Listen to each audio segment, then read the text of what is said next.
Hello and welcome to this basketball edition of Beat the Experts, brought to you by Falcone Moon Ford. Alongside Mike Bires, I'm Andrew Chiappazzi. AJ, the playoff picture for boys and girls basketball is coming into focus a little bit here. A lot of important games this week here, so let's break some of them down. And of course, the big one this week will happen Tuesday night in Midland when Aliquippa and Lincoln Park face off once more. Lincoln Park won the first game 73-69. Great close game. Famously had a clock malfunction at the very end, added to the drama. So of course, I'm sure we're going to expect everything to work technology-wise on Tuesday. I also expect us to have plenty of drama on Tuesday because the last few games between these two teams have been excellent. They've been great games to watch. And I think the only question for Tuesday night for me is who's going to step up? You know the stars are going to be out to play. Keno Holmes and Isaiah Smith are going to be great for Lincoln Park. MJ Devonshire, Will Gibson, Zariah Fisher are going to be there for Aliquippa. Who else is going to step up? Because I think one of the role players for one of these teams is going to have a big night. Maybe it's Andre Wilder for Lincoln Park. Maybe it's Casey Oliver. Maybe it's Larry Walker or Dwayne Rivitz for Aliquippa. I just think it's going to be one of those games where a role player is going to have a big opportunity to have a huge performance and really change the tenor of this game. Otherwise, I have no idea what's going to happen other than it's going to be a great game.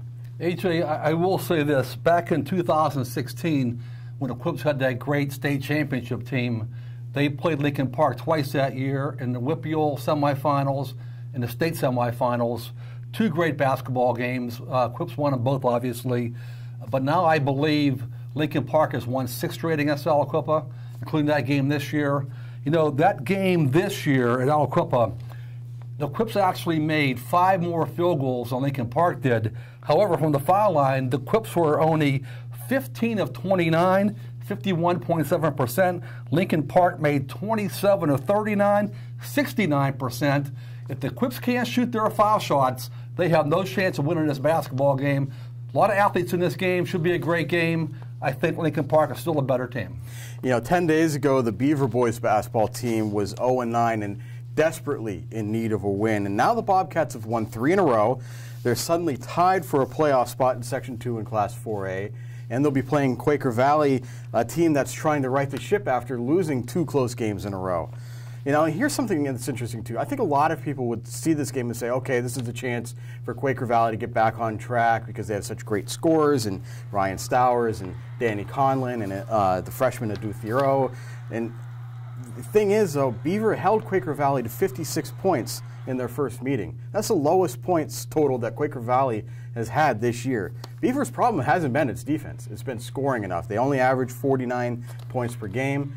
If Beaver can score enough in this game, they might be able to pull off another upset. Beaver is certainly trending upward. AJ, this is Greg Sircone's first year as coach of Beaver. When I wrote the preseason preview about high school basketball, I pointed out that Beaver had a pretty strong nucleus coming back this year. They lost a few kids, but some very good players, and they had a chance to compete for a playoff spot. AJ, I saw Beaver play at Hopewell a few games ago. At that point, they were 0-9. They won that game. They beat Blackhawk. They beat Ambridge. Now we're in the playoff hunt. Should be a great game, but I still think Quaker Valley is really mad at itself for losing these past 2 games here. I think QB's going to win this basketball game. You know, also Tuesday night, a fairly important girls basketball game between Rochester and Sewickley Academy. Rochester leads Section 1-1A with a 12-3, 7-0 record, while Sewickley is second at 8-2 and 4-2 in section play. And you know what, Mike? I saw these two play earlier this year, a game that Rochester won 71-39. I think Sewickley has good players. This is without question a playoff team with Bree Warner, Cameron and Kendall Lightcap. They have balance. This is just a bad matchup for Sewickley Academy. Rochester's ability to get out and run with the basketball, push the tempo with Jasmine Mack, Alexis Robinson, and Corinne Hauser at point guard. It's just such a bad matchup for Sewickley. I think Rochester is going to get out and run again Tuesday night, and the Rams will have another big night. AJ, I like this Rochester squad. There are 3 sections in 1A girls basketball. West Green is in first place in one of them. Greensburg Central Catholic's in the other one. Rochester's the third one. All 3 of those teams are unbeaten in section play. Those are the top 3 teams in the WPIAL, I believe. 2 of those 3 teams are going to play for the WPIAL championship. It could be Rochester. I wrote about Rochester's freshman guard, Corinne Hauser, a couple days ago. A very talented player for a girl who's 14 years old. Very cool, very calm, very collect. Takes big shots. Rochester's going to roll in this game here, and I think they can actually almost clinch a playoff spot that night and certainly slam the door on Quigley and Sewickley Academy in the section. Now, finally, a big game to watch tonight because Ambridge is playing host to Keystone Oakes in a game that's absolutely vital to the Bridgers' playoff hopes. Keystone Oakes is third in Section 2 4A. Ambridge is fifth on the outside looking into the playoff picture right now. And the Bridgers have lost 5 of their last 6 overall. The only win was at home. And this is an Ambridge team that's going to finally be at home again tonight for the first time in a while. The Bridgers aren't as deep as they've been in the last couple years, but with Daisha Jackson and Anaya Walker, they still have talent, especially up front. Those two have been asked to do a little bit more than usual, but I think this is a chance for the Bridgers to get back on track. Keystone Oakes is a good team, but maybe being in the friendly confines of the Ambridge gym will help the Bridgers out again. AG, this is a must-win for Ambridge. If they can't win this game, they are not going to make the playoffs. And, you know, they've been a playoff fixture for several years. You know, it was only in 2016, a few years ago, they were 13-1 and won that section, included Blackhawk and Central Valley in that section.